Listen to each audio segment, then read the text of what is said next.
There Hello, we go. everyone. Um, Thank you for attending this being our first virtual speaker series.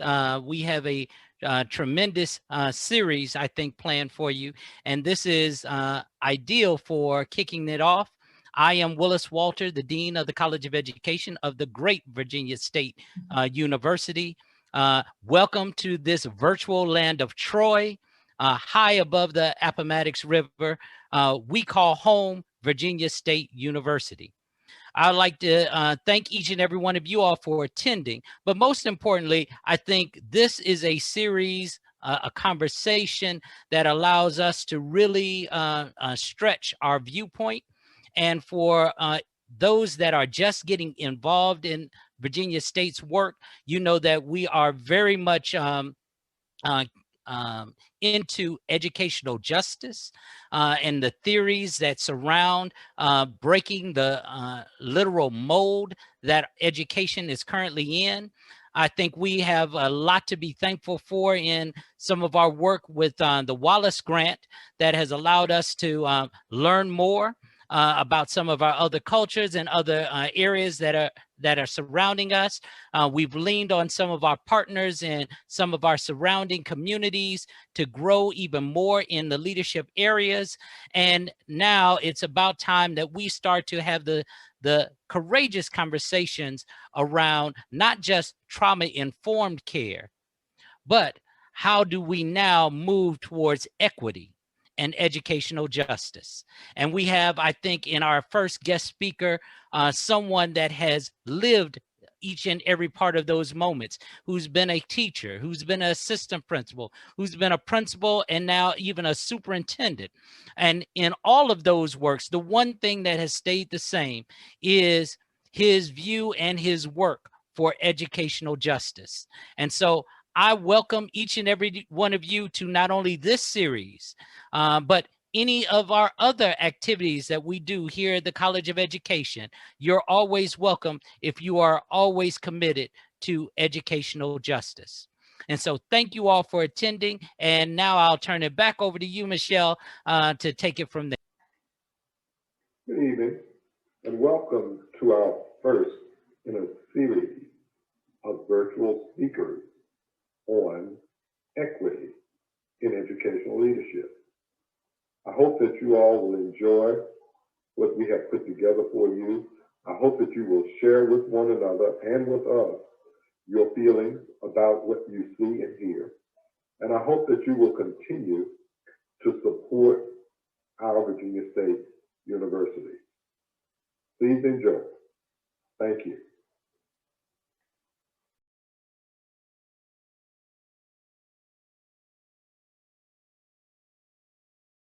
So excited. I think Dr. Walter did an amazing job introducing this amazing young man who's coming. He has some words to share that are powerful, that are heart-wrenching, and that truly show the type of leader that he really is. And I want to give a brief bio. I want to read to you a little bit about Dr. Luvelle Brown.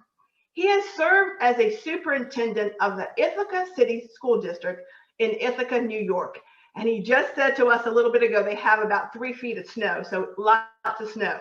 And he's been there since January 2011. He has received various awards and recognitions, including the 2017 New York State Superintendent of the Year.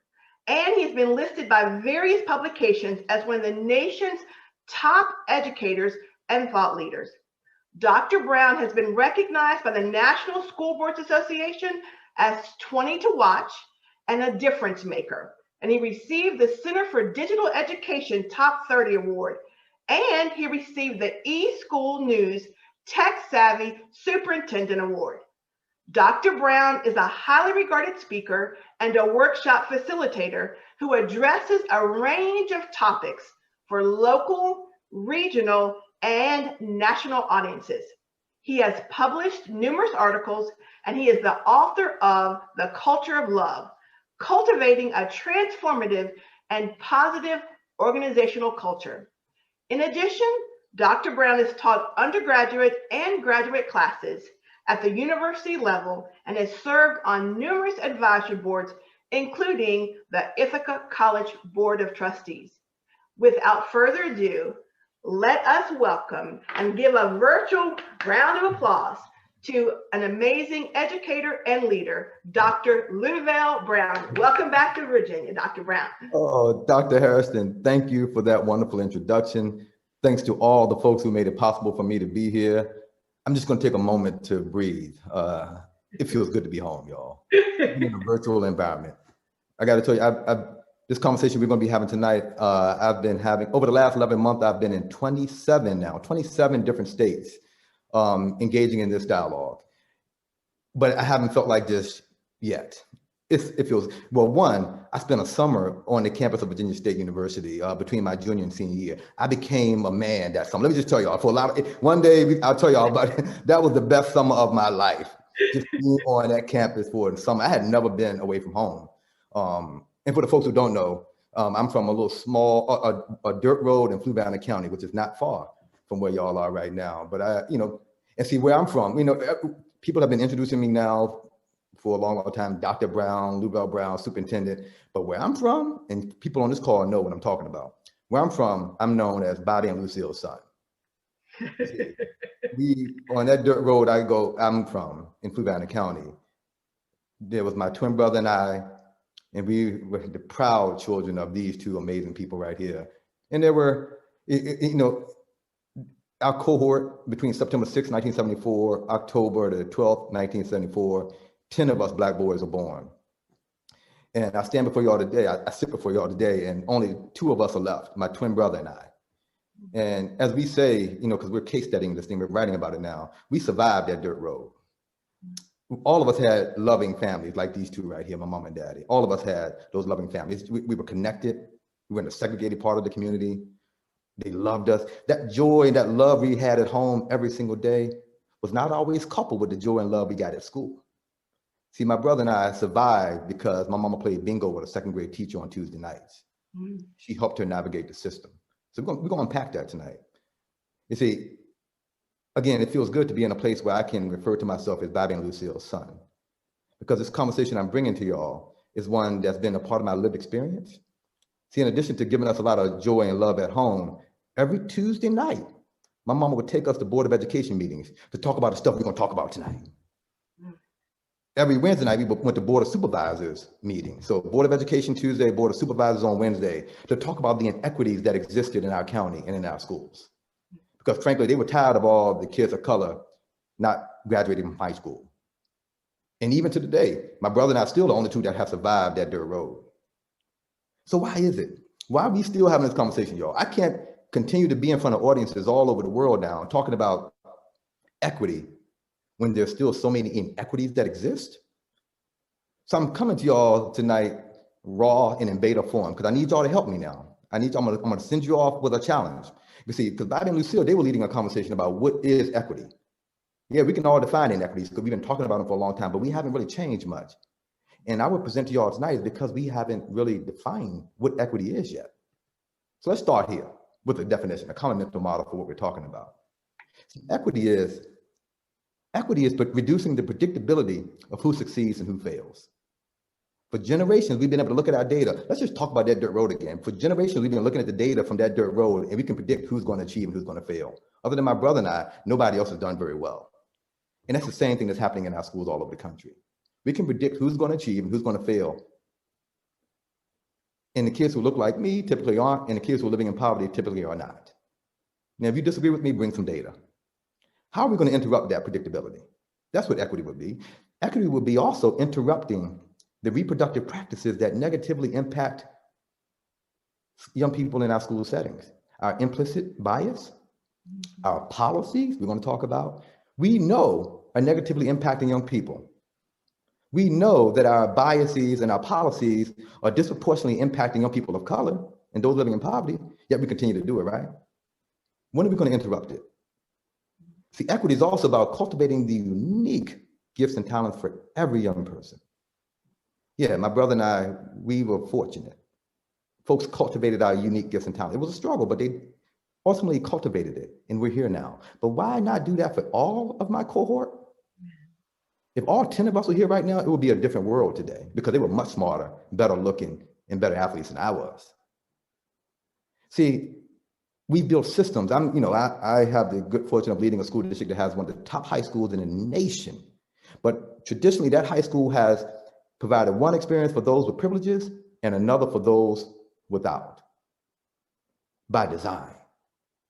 So the next time somebody asks about equity, they say, I heard y'all had an equity speaker tonight. Ask them what part, because this thing is multi-level.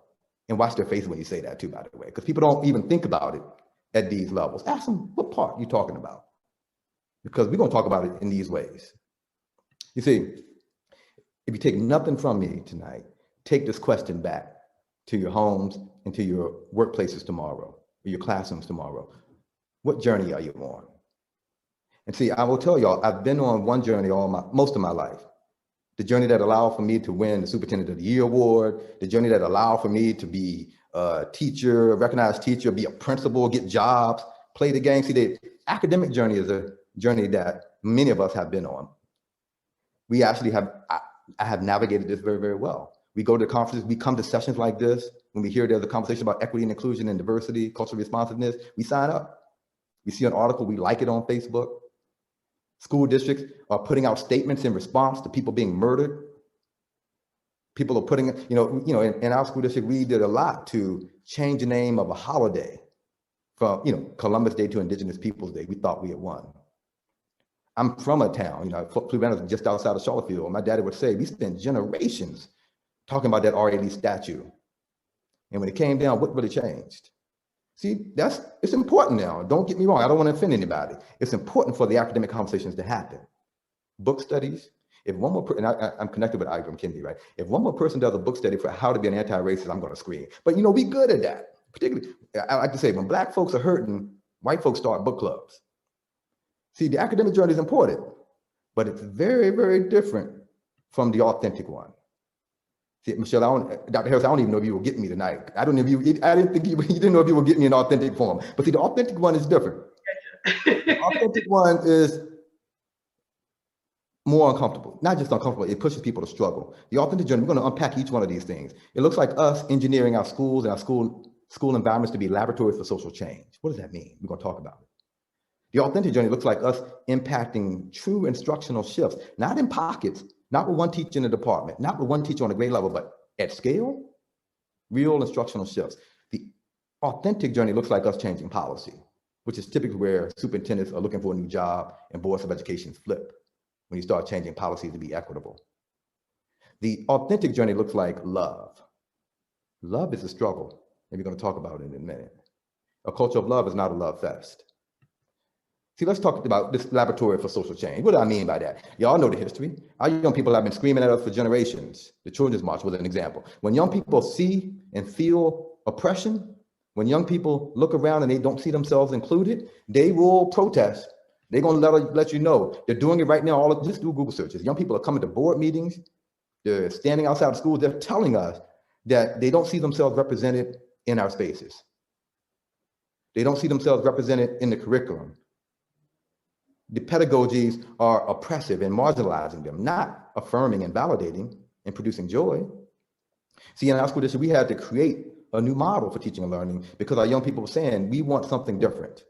They wanted something to be, I remember a kid who said to me, we live in an interdisciplinary world, yet when we come to school, we learn according to disciplines. So we had to build out a new model. We call it our case studies approach. It's grounded in research. It's connected to the standards. It involves our young people solving real world problems that are relevant to their local communities all day in a transdisciplinary way. I like to say we're tricking them into reading, y'all. Gone is a traditional elementary diet. Pam Bell, I was trained to teach. You do your language arts block for 60 minutes a day, followed by 45 minutes of math. If you get the false kit, you can do science twice a week, maybe 3 days of social studies. Our young people are done with that. It's obsolete. So what would we build to meet their needs? What would we build to allow them to solve real world problems that are relevant to their local communities? Because see, our young people then started to push us. Yeah, we did these case studies, but we want to solve issues around oppression, racism, classism, ableism, sexism. So we had to build that out too. And you'll see examples on our website. We can talk about it more later. These are 6-year-olds, y'all. And their central question was who was in the story. For the traditional Columbus Day unit, Central New York loves Columbus Day. They did an evaluation of their software tools. And they found that there was a story missing from the story about Columbus Day. And they got angry. And they wrote to the CEOs of the software companies that we had paid millions of dollars for. And they got responses, and the tools changed. See, that's solving a real world problem.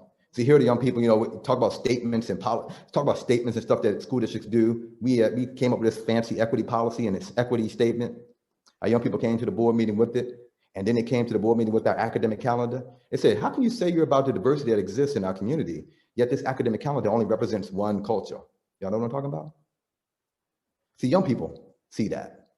They see how, how we're hypocrites. And see, they came to us and said, change it. And now we're working to change our academic calendar to represent the great diversity.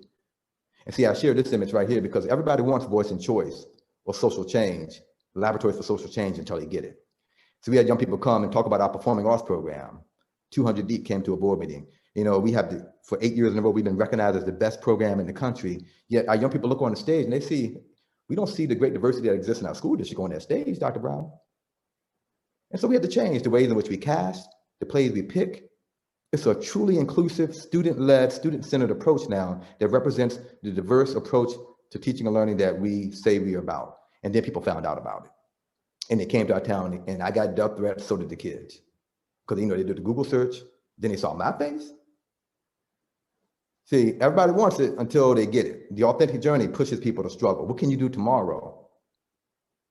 How about we just ask ourselves, how will this assessment, how will this unit, how will this lesson help our young people uncover their identities and the identities of others? How will we use this assessment, this unit, this day to allow for young people to understand power, equity, and oppression? So we can be asking those questions right now. Y'all could come back and do a 3-day workshop. We can unpack all this for days, but you can do this tomorrow. Instructional shifts, what do I mean by that? See, this is when I knew I needed to be on the authentic journey, because on the academic one, this little dude showed up to book character day looking like this. And the first thing that he heard was, who are you?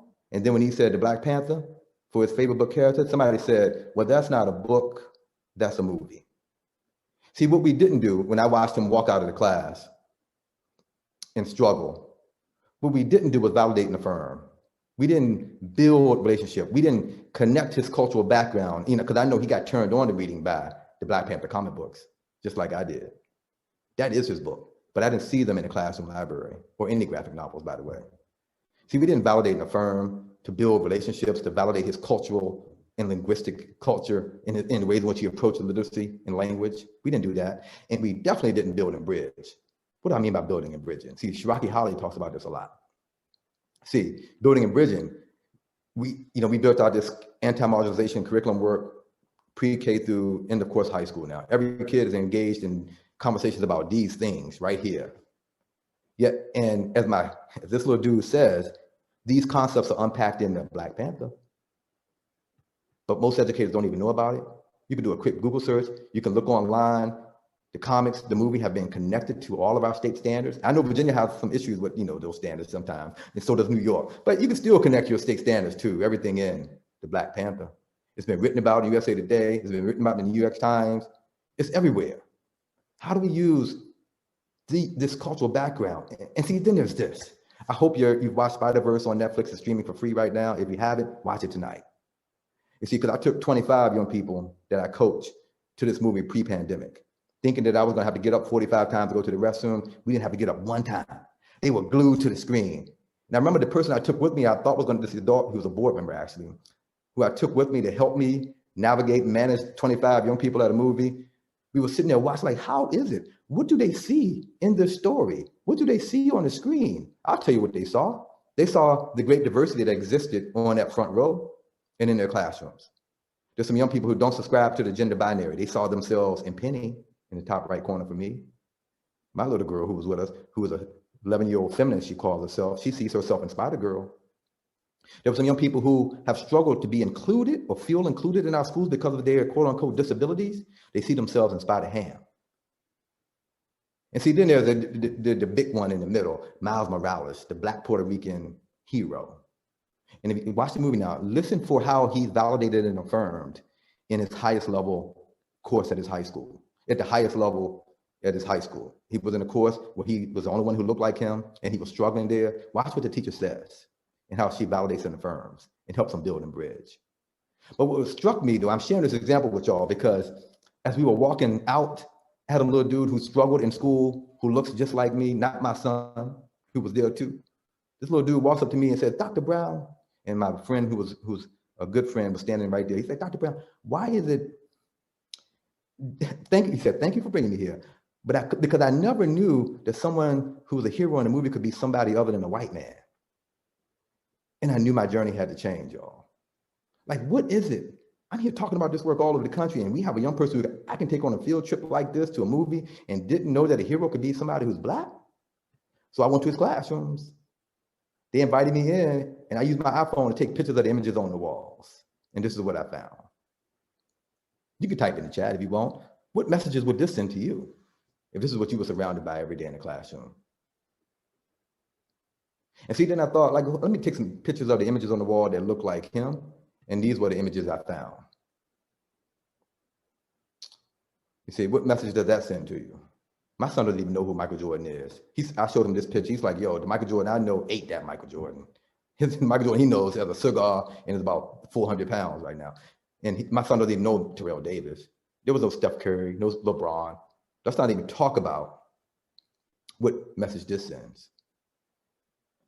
See, we could just look on the wall. We could look at the text. We're talking about culturally responsive teaching practices now, pedagogies. One of those culturally responsive teaching practices is just culturally responsive text. Here are some examples. My kids don't love Harry Potter, but they love Akita the Witch. We should know these. These books should be in every one of our spaces, our classroom libraries, our school libraries, that express Black joy, that express the great diversity that exists in our spaces, unpack issues of power, marginalization, racism, classism, sexism, ableism. Anger is a Gift is a beautiful story about a young person who doesn't subscribe to the gender binary, who's growing up in an urban center and the struggle he has. See, our young people are begging for books like this. You can go, take a screenshot here. When I'm working with folks, we really do audits of our classroom and school libraries. And I send them to these places to learn and to think about what we could do differently. My vision is to have every young person in this country have a copy of Stamp the Remix in their homes and in school. And we're doing that right now. Young people are leading the discussion groups around Stamp. Because if we want to talk about the history of racism in this country, our young people are ready to talk about it. And this text right here allows, Jason Reynolds did an amazing job writing this. Everyone should be reading it. Our young people should all have it to talk about these issues I'm talking about right now, to produce equity. Again, we could spend days unpacking the different culturally responsive teaching practices, because every day I'm asked, what does it look like, Dr. Brown? What does it look like when we're doing culturally responsive teaching practices? Well, and I always respond, it looks different. Once you see it, you can't unsee it. Now, it'll take some time to unpack each one of these, but I'm here to present to you. If you want to use that term, culturally responsive teaching practices, be ready to be and feel different, be ready to struggle. And see, I'll share with y'all this image. It's important to talk about this image because I'm talking about images and text right now. We'll talk about all the other stuff later, but let's just talk about images and text. What about this poster, y'all? I know there are folks on this line who had the same reaction I had when I first saw it. I lost my mind. I ran up to it and hugged it. I kissed it. It spoke to me. It's still, as I'm sitting here looking at it right now, I'm emotional. Just like these guys who, you probably have seen the video that's gone viral. Like all the time? So we sitting here looking at this dope ass Black Panther poster. And the conclusion that we have come to is that this is what white people get to feel all the time. All the time. All the time. Since the beginning of cinema. All the time. You get to feel empowered like this and represented. This is what y'all feel like all the time? I would love this country too. I hope you heard the last statement. That's the most important part. You see, I'm asked all the time, how do we get our young people to love us? How do we get them to come back? Because a lot of babies are saying they ain't coming back to these oppressive spaces. They've had enough. They're in virtual environments now. Like, what are you going to do to get me to come back? If we would let's just start by looking at the spaces they're coming back into. And how can we validate and affirm them? What do you see when you see this? What do you feel? Put it in the chat. Write it down on a scrap piece of paper.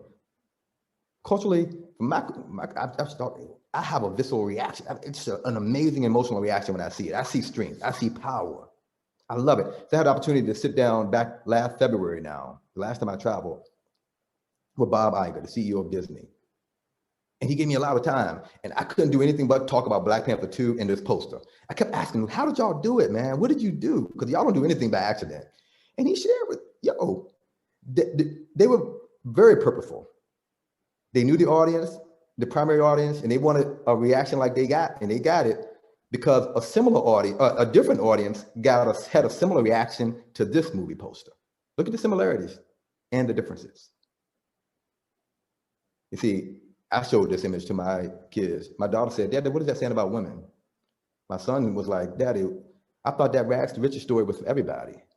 Again, I just put that in front of you to think about the images we put in front of our young people, all of our young people, and how those messages are different based on your cultural background.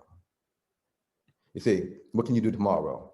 Here's some questions from Zaretta Hammond. Take a screenshot and just ask them, what can you do tomorrow in your virtual or your in-person environment to validate and affirm, to get young people to come back, to get them to love us, to teach them, to allow them to unpack issues around oppression, marginalization, equity. The folks always got, you can do this one tomorrow too. The most effective instructional strategy, the most effective culturally responsive teaching practice is to smile. The research has been done. I live in the most academic town in America, so I can't say anything without backing up with a bunch of research. Smiling. But unfortunately, our babies who need the most smiles are getting the least smiles, y'all. They getting the budget or rolling of their eyes. See, I share that example all over the country, and most people don't even pick up on what I just did, but I'm looking at some faces. Some of y'all heard it. See, coming from a culture where the nonverbal is much more important than the verbal, you see, let's just smile, because the babies who need the most smiles are getting the least ones. We could do that tomorrow without having a fancy facilitator come in and do a workshop. And then there's policy, because around this point, when people say, I don't know about that policy, I'm getting what you're saying, but I don't see how policy is a part of this. Well, there it is. I'm asking folks to look at every single policy in your Board of Education manual, in your school's handbook, or whatever those rules are that governing your individual classroom. Those habitual actions that we do unto someone or something, that's policy. And I'm here to tell y'all, there's no such thing as one that's more important than the other. All of them have been written to be oppressive. Ways in which we lunch shame young people, meal charging policies, field trip, how we exclude based on your disabilities. Special education, I'm not even gonna talk about that tonight, that'd take another whole session. Athletic eligibility, check this out, I was dealing with this one today. We write, now my dissertation was on the impact co-curricular programs have on achievement. Achievement is defined as participation, your achievement is defined as reading scores, math scores, leadership abilities, social emotional health, all those indicators. We know that participating in athletics improves it significantly, or the performing arts, it's significantly, yet we exclude young people from it based on their grades, which we know is already inequitable. Y'all hear me when I say that? We still do that now. Could you imagine if I said, you can't go to math class because you failed English? Come on now, policy.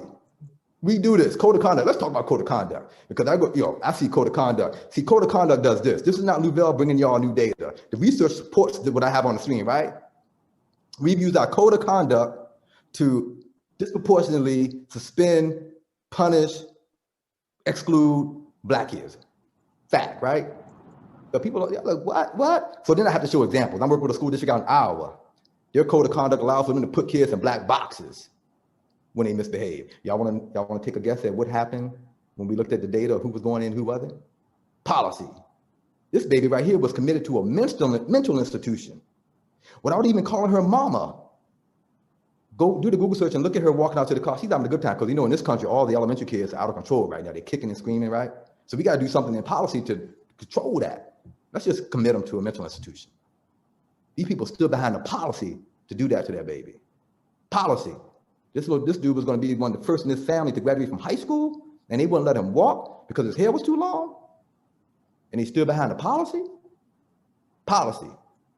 This brother right here, even when our babies are expressing their brilliance and their joy connected to the curriculum, this little dude created a clock in his pencil box. He showed it to the teacher, and they had him arrested and expelled, thinking that he had created a bomb. I want to be able to have done that. I want to be able to have done that to Steve with blonde hair and blue eyes. Policy. I hope y'all get my point now. Because see, policy has to change before culture changes. And so now let's talk about culture. Because everybody talks to me, maybe because I wrote a book about it, but people, I want a culture of love. We're a loving culture. I'm like, no, before you talk about a culture of love, let's talk about the culture that we have right now. Y'all feel me? Because see, the culture we have right now represents this. This is who we are. This is school culture. If you disagree with me, take the emotions out of it and then bring the research, okay? But school culture is about perfectionism. That's why many places have struggled to open our schools back up, because it's got to be perfect or we ain't ready.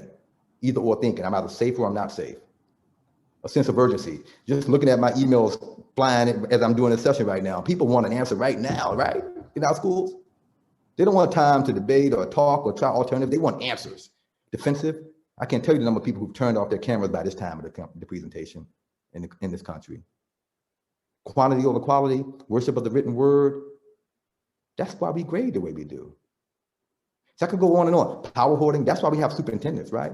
And boards of education. Somebody got to make a decision. Department chairs, grade level chairs.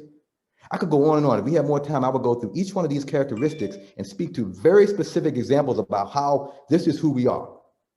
So I'm presenting to y'all, this is who we are. This is a part of our DNA in schools. Almost every organization, to be frank with you. But definitely in schools, we do this. And now, people tend when I share this image right here, people tend to be like, I got you, you're right, that's us, that's us. Some people even go so far as to say, that's what makes us great. Always respond, great for who though? You see, let me label it, because see, I couldn't label it 12 months ago, a year and a half, year. I've only been able to label this and bring the research most recently, without people turning off their cameras or running out of the room with their hair on fire. But we safe, right? I'm home, right? I can be real tonight. Let me label it for y'all. See, this is what it is. So I'm telling y'all, I've been most comfortable doing this. My organization is built on this. I've survived school.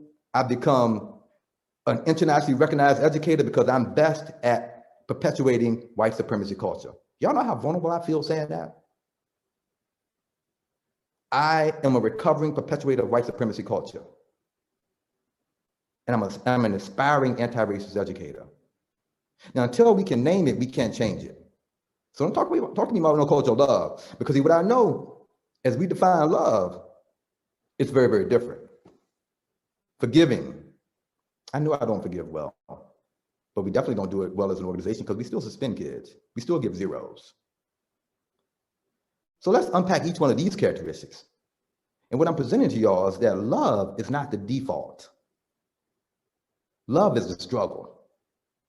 And so you catch me in beta form, Michelle, because I put together this now. Because as a person who's studied organizational change, I know there are a lot of doctoral students here right now. You know that when you have a culture that you want to change in an organization, you have to have some antidotes. What I'm presenting to y'all is that the antidote to white supremacy culture, or the culture that is producing inequities generation after generation, failing our babies generation after generation, the antidote to that is love. The antidote to quantity over quality is patience. The antidote to a right to comfort is being committed to our young people, because being in school right now is not going to be comfortable. But if we commit to our babies, we will find a way. Real talk. I'm asking folks to unpack the characteristics associated with love, read the book, I've defined them, and then think about who we are as organizations. Take a screenshot here. Ask yourselves these questions individually first. Don't take this back to your grade level tomorrow and put it in front of other people. I want you to think about it yourself. How did you feel when you saw those characteristics of school culture first? How did you feel? I want to know. But then how did you feel when I put the label on it too? How do those characteristics of school culture, those characteristics of white supremacy culture, how do those stand in the way of social justice and equity in our schools? I've done the work. I want other folks to do the work. I can speak to how each one of those things has stood in the way of our young people being in an equitable environment. The ways in which we grade, the ways in which we take attendance, the ways in which we assess, the ways in which we transition young people from place to place It's all grounded in supremacy culture. And it's standing in the way of social justice and equity. The process I define for folks is one that starts with reflection. We must reflect in a real way about our individual behaviors first, our individual identities. I say to folks all the time, don't talk to me about culturally responsive teaching practices until you've done some real work on your own identity and you know who you are, your surface, shallow, and deep culture, because then you got to be able to see and think about, how does my identity show up in my classroom? Every day I have educators who want to talk about how they can validate and affirm young people, but they want to go there first without even recognizing how their own identities actually show up in the space, in the ways they assess, what's on the walls, the ways in which they talk, their pedagogies. So let's just reflect, because that is the only way we get to true conflict, which is intellectual friction, if you're not ready for that word conflict yet. See, the conflict is inevitable. The combat is optional. See, our leadership is needed now more than ever. How do we engage in these dialogues where we see and we know what we need to do, and then we look at what we're doing and we see that big gap there? That's the conflict and intellectual friction. We know right now we need to change our grading practices in this country. We are failing kids in the midst of a pandemic, for heaven's sake. Disproportionately, by the way. We can't continue to grade on a 100-point scale that was always intended to sort and select. We can't continue to grade in the same ways when we've changed our modality completely. That's conflict. Let's talk about how we're going to be better. Intellectual friction, because only then can you change policy. Don't make the mistake others have made. I'm going to go quickly to change a policy. I'm going to be an activist and I'm going to go change the policy until you've done the real work around reflection. Why do we grade? Why do we take attendance the ways we've taken it? Conflict, to engage the gaps between what we do and what we say we should do. That's what's up. Self-reflection, conflict, policy. And ask yourself these questions. I'm going to stop here in a second, Michelle, so we can take some questions. I've been preaching long enough now. I'm getting excited. Take your time, Dr. Brown. Take your time. We are enjoying every single moment, and it's blowing up in the chat room. So take all right, I can't wait to see the chat. I can't see nothing. I can only see. I can't see time. So I hope y'all still with me. Ask yourself, what conflict are you prepared to engage in? Everywhere I go. See, the authentic journey is very different from the academic one. The authentic one is going to involve a lot of intellectual friction and constructive conflict. The academic one is just going to make people uncomfortable. You got to ask yourself what you're prepared to engage in. And also ask, what privileges are you prepared to give up? The authentic journey, you're going to lose friends. You're going to lose, people will stop speaking to you. You got to be prepared to give up your leadership position or your job. I don't know of a superintendent who's leading this conversation about real equity in an authentic way who survived it. I just don't. It doesn't happen because you make people so uncomfortable. They struggle so much. They find all kinds of reasons for you not to be there anymore. But it would never be about student achievement. See, be prepared to have the conversation about what privileges are you prepared to give up. I'll leave you with just one thought. And some folks on the call know. I lost my mama. I know I started with my mama and daddy. I lost my mama back in March. And the last thing she said to me was, it was right at the beginning of this awful pandemic, was stay on that journey. And see, I'm finally understanding what she meant by that comment and all the others. See, she was a community servant too. She knew I was committing to being a community servant. And she knew I was gonna get on this authentic journey, but I was gonna always be challenged about whether or not I want to stay on it. But she said, stay on it. Because on this authentic journey, it's gonna be hard to survive it. But what I hope I've done is inspired somebody to take my place when I'm gone. Thank you for allowing me to be here. I'm gonna stop this share right now. Oh yeah, right on time. I didn't go over. That's the key to a good presentation there. I'll turn it back over to you, Michelle. Thank you. Oh my goodness. As they say, drop the mic moment. Dr. Brown, you dropped the mic, y'all. Your hands up, clapping. Everybody wave your hands in the air. Dr. Brown, thank you so much. You gave so many words of wisdom, so many nuggets. I mean, I was sitting here writing notes, and I love the question that you started off with. What journey are you on?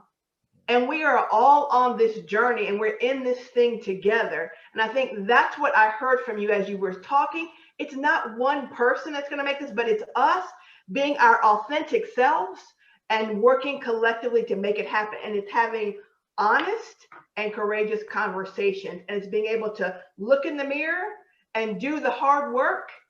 That's the hard work, and it all is about the love of what we do. So thank you once again. I'm going to hand clap. Thank you, thank you, thank you. And so what we want to do now is we want to open the floor. Lots of great questions, academic versus authentic.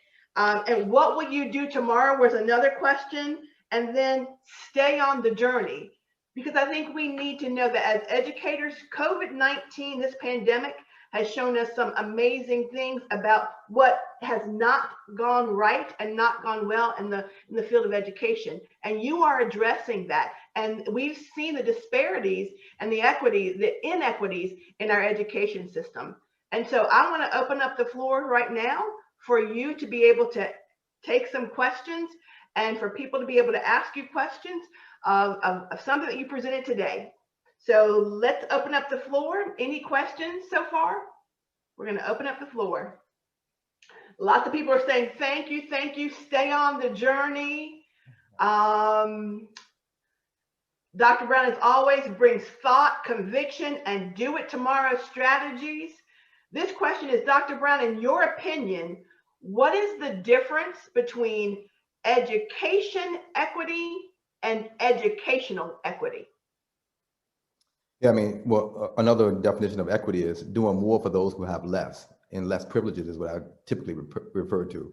A real life example right now, because people are hiding behind that term equity when they really want equality. The finite number of spots that we have for in-person learning right now, everybody wants access to them in my community, for example. Folks want to switch mid-year. They started the year, particularly those professors who had sabbaticals. They were at home with their kids in the fall. Now they want to be back. They want their kids to be back in our space and want us to have other young people give up a space to be equal. Let's start all over again. Let's open it back up and do a louder system. No, equity is about doing more for those who have less. I'm not taking a spot from a baby who need to be here so that you can have a space just so we can call it equal. See, so equality, we've been doing equality for a long, long time. Equality is neutrality. Equality equals neutrality. Equity is about doing more for those who have less. And that is about, Kendi talks about it a lot, you're either anti-racist or you're racist. Yes. I think about that sort of like equality or equity. We are striving to be anti-racist in all of our work. And everything we do, every initiative, every strategy is about being anti-racist. Too long have we been neutral. Again, let's just talk about literacy instruction. We know how to teach young people who look like me to read. We've done it successfully in the history of our country. It was a long time ago, 18th century now. Look at Ghodri Muhammad's Cultivating Genius. She unpacks this very, very well. Where, it's by design. The literacy rate for African Americans was higher during the time of the Great Migration than it is right now. Real talk. Why is that? So we know we can get, sure, there are a lot of scholars on the line. You can talk about what we did then. But what we're doing right now is very, very different. You see, that's why I say these inequities that we're talking about are by design. They are, I was keynoting a coding conference yesterday. I said, these inequities are a feature in our system, not a bug or a flaw. So we have purposely designed our institutions and our educational system to not allow for young people who look like me to learn how to read. I know how I learn how to read. I read because I connect to literacy so that I can take on social justice issues. I learn in a non-linear way. It's very collaborative, cooperative, constructive. But how do we teach reading now? And I'm a former reading teacher. There's some others on the line. It's very skills focused, linear, individualistic. Rarely do we have books that come into our space that talk about social justice issues. So we know that people who look like me learn in one way, yet we teach in a very different. We wonder why our scores haven't changed. So I'm giving a long-winded answer to the equity versus equality answer, but I hope you're connecting with what I'm trying. Thank you for that. Well, here's another question. So someone wrote, do you think that non-traditional K-12 administrators are more suitable for this kind of necessary change because they have not been conditioned for K-12? So it says, what has been your experience, and do you encourage traditional K-12 professionals or non-K-12 professionals to enter into the K-12 arena? Well, that's interesting. And I guess we could dig deeper into this question and unpack it out. We would have to define what non-traditional is. A lot of my work right now is not with education institutions anymore. I work with Fortune 500 companies, nonprofits. I have yet to find an organization that is not built on white supremacy. And the folks who are successful in that organization haven't navigated it very, very well, like I've done in education. We want to talk about the boards and the executive teams for corporate America and what they look like. We want to talk about the algorithmic discrimination that has been written into the code for all of our tech companies. So, I think we all are on a journey. I have yet to see an industry that's taken on these issues in a real authentic way. My big ask is for folks to lead this conversation who don't look like me. Most of the places I'm going now, I'm the only black face on the screen. Wow. And what I say to folks is they're expecting me to lead this conversation because of my lived experience. But what I need is for white folks, white males particularly, to lead the conversation. Because right now when they lead it, they're seen as progressive or mavericks or innovative. I want it to be the norm, where they're co-conspirators in that way, where they're leading this conversation. I can just sit back and chill. Y'all feel me? So I don't know what this non-traditional means. I have yet to find an organization that doesn't need a lot of work. Quite frankly, I think our education institutions are finally addressing this in ways because our young people are pushing us Yes. to do so. Yes. Yes. The customers aren't pushing these other places to do the same. So then thinking about what you just said, if you would say, if everyone on this line said, Dr. Brown, what is one thing that when we finish up the day tomorrow, that we can begin to do to start making a difference or a change? What would that one thing or one recommendation or one suggestion that you would ask them? Or I know one is hard, but is there one thing that you would say that they could take away with that tomorrow we'll start something doing different? And it's connected to that self-reflection work, and it's identity work. Regardless of who you are, understanding who you are is important.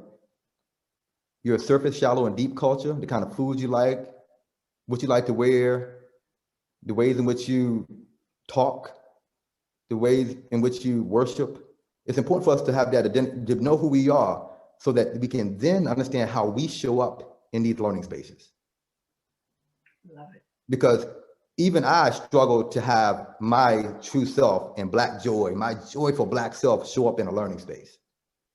And unfortunately, too many kids who look like me never feel that joy because they look around and they don't see themselves in that space. But before we can go to validate and affirm them, we got to know who we are, right, and how we show up or not show up in a space.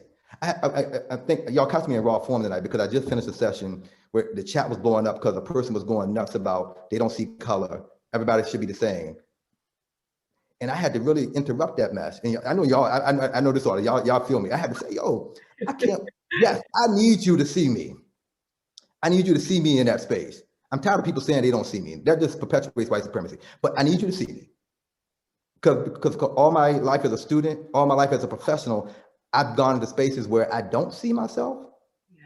I don't see myself on the wall. I don't see myself represented in the curriculum. I don't see myself in the highest level math courses. I've never seen myself show up good in math. That's by design. So I said, not only do I need you to see me, recognize me, but I also want you to see where I'm not. See, that's what we forget to do in our spaces. We're not even looking for where people who look like me ain't. Right. We don't see that I'm one of the few people of color in the superintendency. How is that? We see that most of the superintendents in our country are all men, no females. Why is that? These Fortune 500 companies I'm working with, they look around their exec teams and they're all white dudes. You don't see that? You don't see me not being on your team? Right. Or working on your company? So in addition to, yes, I need you to see me and how brilliant I am in my culture, I want you to see where I'm not. Powerful. Powerful. Powerful. So I'm going to kind of move on to this next question because it's really connected. Robert, Mr. Evans said, where did you get your boldness? Because listening to you talk and sharing what you've shared, you've been willing to stand up when other people wanted to sit down. You've been willing to step out when people wanted to step back. You've been willing to speak when other people wanted to be quiet, because you believe in going back to that dirt road. And those two young men who are now who are still living and continue to follow the dream on the journey that your mom. Where did that boldness come from? And how would you say to be able to share that boldness with others? Because when you're talking about being in an education system, there's a fine line between being bold and knowing when to hold them and knowing when to fold them. What would you recommend to saying, where do you get the boldness from? And then how do you have a balance with that boldness? Yeah, that's that self-work, y'all. And those questions I left you with, what conflict are you prepared to engage in? What privileges are you prepared to give up? I really had to think long and hard about me when it comes to those questions. And what conflict was I prepared to engage in to disrupt these oppressive systems? For a long time, I wasn't prepared to engage in much conflict because I wanted to get the next job, or I wanted to impress folks. And then I knew I wasn't prepared to give up privileges, i.e. jobs, friends, to disrupt the until my mother helped me with this. If you're going to be a community servant, you got to be prepared to give up your privileges. Right. Amen. If you're going to be a community servant, you're going to be in these roles, you got to be willing to engage in the conflict, knowing that it's going to come at personal and professional losses.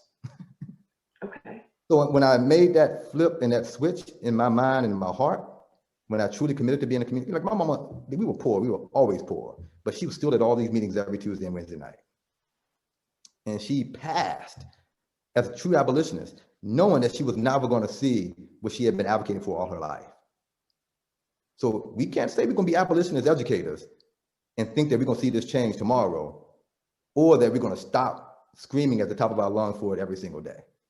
So again, I'm not saying everybody needs to be there, but I know I had to do that work myself. And then I got kids. When I'm seeing my children struggle with the same system that I struggle with and not seeing themselves represented in it, I knew it was time for me to disrupt these systems in a way I wasn't before. Thank you. All right, another question. Are you ready to take another question? Thank you. Can you elaborate on how the grading scale, Mr. Ross wants to know, is affecting students during this distant learning that we're taking on right now, that we're doing right now? How is the grading system affecting student learning? Yeah, I come from the belief system that the grading system has always negatively impacted young people. Living in the academic town that I live in the foothills of Cornell University, we've used grades to sort and select and to name some elite and others. Yeah. So we know that the system has always been oppressive. Now it's being extra oppressive because we now are attempting to grade in the same way we've always graded, with a completely different approach to teaching and learning, with different modalities. So again, the pandemic has highlighted the inequities, has exacerbated the issues we always had before. Why are we failing babies ever? Right. Why are we failing them in the midst of a pandemic? We are penalizing kids in this state right now who don't even turn their cameras on, and without even asking why they ain't turning them on. Right. We're grading on a 100-point scale, giving kids 50s and zeros. Why are we doing that now? Why were we ever doing that? Right. But in our state law, our state requires us to grade on a 100-point scale here. So we got to change the policy even in order to do anything different. We're preparing, quote unquote, preparing kids for the end of year state test when all of our state tests have been waived. I had somebody come to me today and say, yo, I got to hold them to a standard. Like, what is the standard, bro? What is it? I don't even know what the standard is anymore. And I got really smart. I said, is it just white? Again, we continue to center whiteness and to center adults. If we would decenter whiteness and decenter adults, we could then answer that question about grading.